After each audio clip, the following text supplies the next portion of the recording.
on the sun. Many years from now, the sun will extinguish. Then what will happen to our planet? The answer to this question is pure and simple. The Earth will die, and it will die an agonizing death. But don't worry, we will not witness it, as fortunately, or maybe unfortunately, the human race will become extinct long before this event.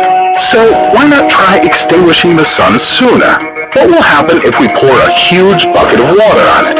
Generally speaking, what can extinguish the sun? If we take all the sunlight that reaches this planet every day, we will have the energy equivalent to 170 trillion kilowatts. This energy would keep humanity going for thousands of years. But this is nothing compared to the energy dispersed by the sun, which is 2 billion times.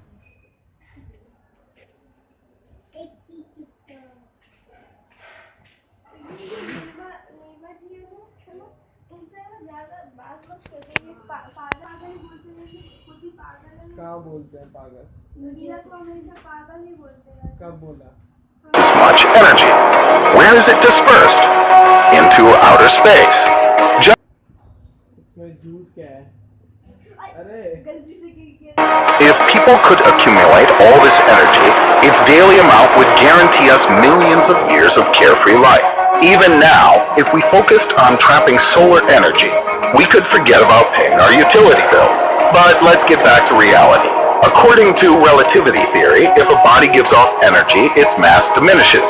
Thus, the sun, like a runner on a treadmill, is losing its mass by the second, roughly 4 million tons a second.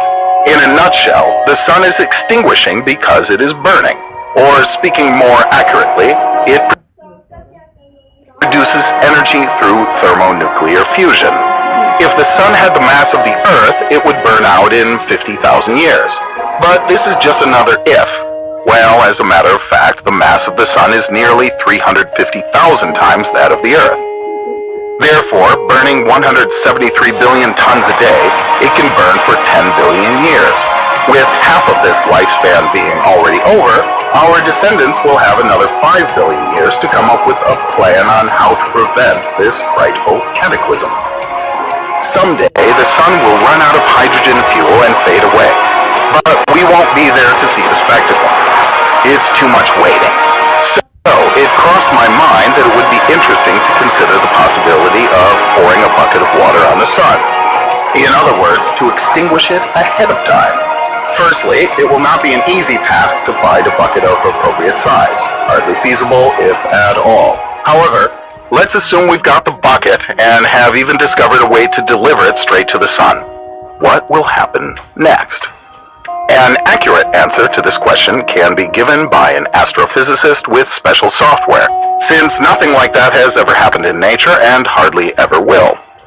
Normally, when something burns on Earth, it burns through combustion, which requires 3 components: fuel, air, and heat. If we pour water on burning objects, it extinguishes the fire by forming a coat of water on top of the fuel. But what is different about space conditions is that there is no air there. Water can't stop thermonuclear reactions in the sun, no matter how much water we take. The sun will not be extinguished as long as its fusion reactions continue. In short, the sun can burn water. So, even if we तो मैं इस कमरे से क्या मैं तब तक भोपाल में पढ़ने लग जाऊंगा नो इसमें पानी डालो क्यों दिया पानी डाल दो शिवम भैया के ऊपर pour a gigantic bucket of water on it, the star will only be 6 times brighter. Water contains 89% oxygen, and the sun's density is about 1.5 times that of water. Therefore, the volume of water that equals the volume of the sun will have 0.71 times the mass of the sun.